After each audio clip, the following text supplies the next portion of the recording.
ఇంకో పక్క రోజా గారు చూసుకుంటే 40% ఓట్లు వచ్చిన రేవంత్ రెడ్డి సీఎం అయ్యాడు. అదేవిధంగా 40% వచ్చిన ప్రధానమంత్రి అంటే మోదీ గారు పీఎం కాగలిగాడు. కానీ కేవలం 40% ఓటు షేర్ వచ్చిన ఆంధ్రప్రదేశ్లో మాత్రం 11 సీట్లకే పరిమితం అయిపోవడం అనేది చాలా అనుమానాస్పదంగా ఉంది. ఈవీఎంలు ట్యాంపరింగ్ జరిగినాయి.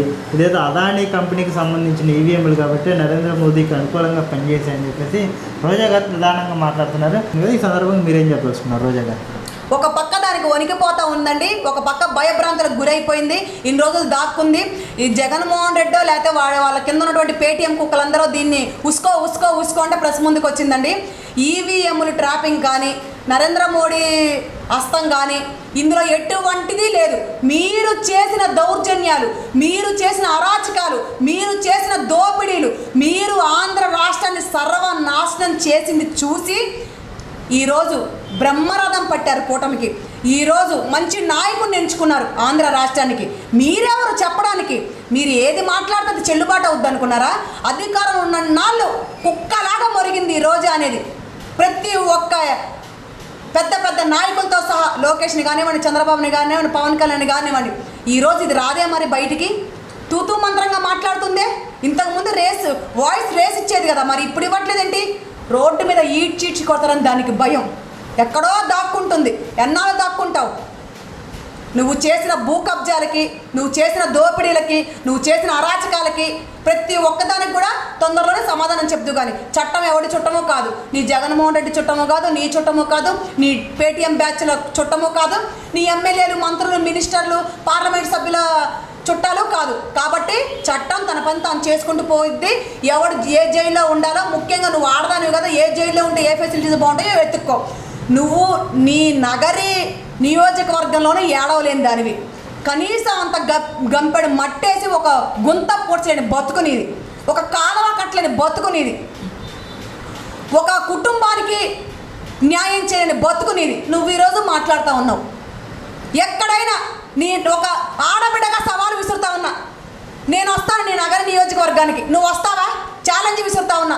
నేను ఇది చేశాను, నా నియోజకవర్గంలో ఇది అభివృద్ధి చేశాను, పలాంది కట్టాను, పలాంది నిర్మించాను, ఈ కుటుంబానికి అండగా ఉన్నాను, ఈ కుటుంబానికి భరోసా కల్పించాను, ఈ కుటుంబానికి సంక్షేమ పథకాలు అందించానని చెప్పే ధైర్యం ఏ ఒక్క నా కొడుకైనా ఉందా? నీకైనా ఉందని అడుగుతా ఉన్నా.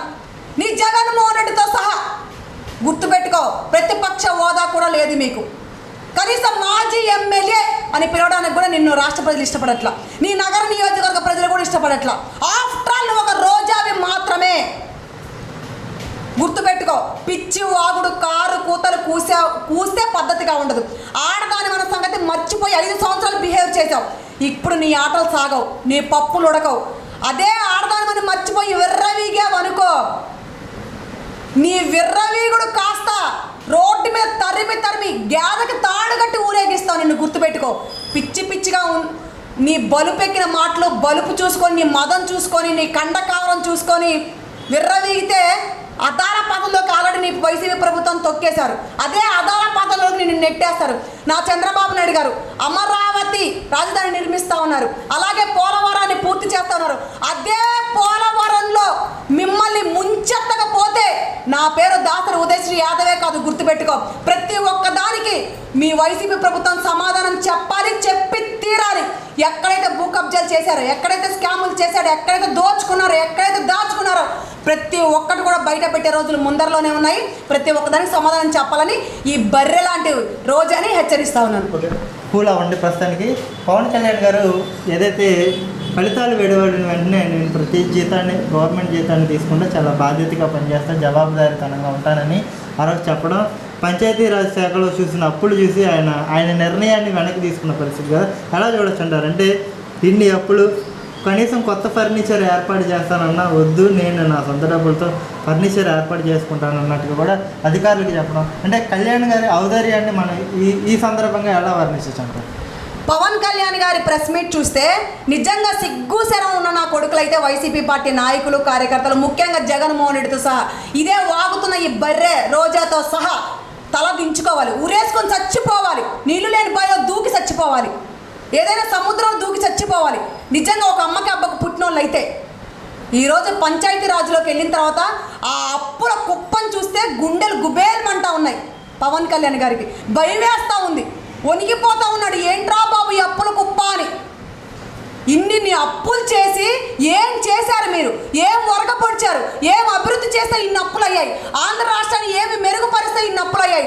ఆంధ్ర రాష్ట్రాన్ని ఎంత అభివృద్ధి చేస్తే ఇన్ని అప్పులు అయ్యాయి? పంచాయతీరాజ్కి సంబంధించిన నిధులన్నీ ఎటు మళ్లించారు? ఎవడు అబ్బా సొమ్మని దోచుకున్నారు మీరు? ఎవడి ఖజానాలోకి వెళ్ళాయి?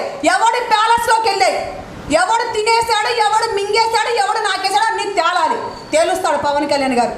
ఆయన సొంత డబ్బులతో సినిమాలు తీస్తే కానివ్వండి, ఆయన ఆస్తులు అమ్మి కూడా ప్రజలకు దానం చేసిన పరిస్థితి, రైతులకు దానం చేసిన పరిస్థితి. ఆయన జీతం తీసుకున్నా, నేను ఒకటే అనుకున్నాను ఆ రోజు జీతం తీసుకున్నాను ప్రెస్ మీట్ పెట్టిన రోజు, పవన్ కళ్యాణ్ గారు మంచి వ్యక్తి, జీతం తీసుకున్నా అది కూడా ప్రజలకే ఖర్చు పెడతాడు, పేద పిల్లలకు ఖర్చు పెడతాడు, రైతులకు ఖర్చు పెడతాడు, రాష్ట్ర అభివృద్ధి కోసం ఖర్చు పెడతాడు, ఆయన ఒక్క రూపాయి కూడా తెండు, ఆ నమ్మకం నాకు ఉంది అనుకున్నాను. మరలా అదే ప్రెస్ మీట్ ఈరోజు చూశాను. అంటే ఎంత అధోగతి పాలు పట్టించారో చూడండి. కనీసం ఫర్నిచర్ కొని పెడతాను నా సొంత డబ్బులతో కొనుక్కుంటా అన్నాడు. That is Pawan Kalyan, that is కూటమి, దట్ ఈజ్ జనసేన పార్టీ.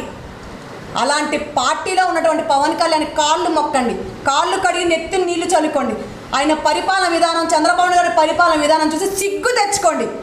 ఈరోజు ఆయన ప్రెస్ మీట్ చూసి సిగ్గుతో తలదించుకోండి, చచ్చిపోండి. అసలు బ్రతికినా వేస్టే మీరు.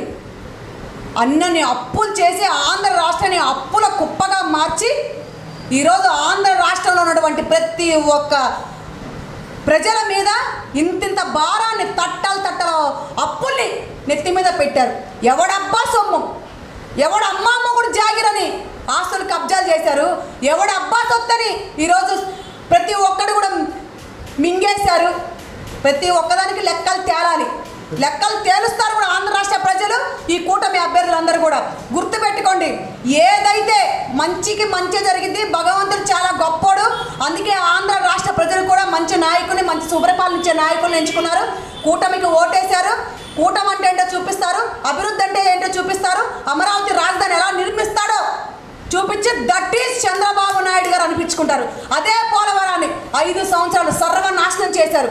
పోలవరం మీద ఎన్నో పొలాలు ఆధారపడి ఎంతోమంది రైతులు అరో లక్షణం వేసి ఏడుస్తూ ఉరేసుకొని ఆత్మహత్యలు చేసుకొని పురుగుల మందులు తాగి చచ్చిపోయిన పరిస్థితి. ఇంత చలనం లేదు. చెత్త నా కొడుకు జగన్మోహన్ రెడ్డి, ఓన్లీ జగన్మోహన్ రెడ్డి మాత్రమే మాజీ ముఖ్యమంత్రి వర్యులు కానీ ప్రతిపక్ష నేత కానీ అనడానికి కూడా నాకు ఇష్టం లేదు. కేవలం జగన్మోహన్ రెడ్డి అంతే. అలాంటి జగన్మోహన్ రెడ్డికి ఇంత కూడా దయా దాక్షణ్యాలు లేకుండా ఎక్కడ పడితే అక్కడ దాచేసుకొని ఈరోజు అమరావతిని కూడా సర్వనాశనం చేసి, అమరావతిని కూడా నిర్మించకుండా 3 ముక్కలు చేసి కనీసం ఒక్కటి కూడా కట్టకుండా పోలవరాన్ని 2 చెత్తనా కొడుకులకి ఇచ్చాడు.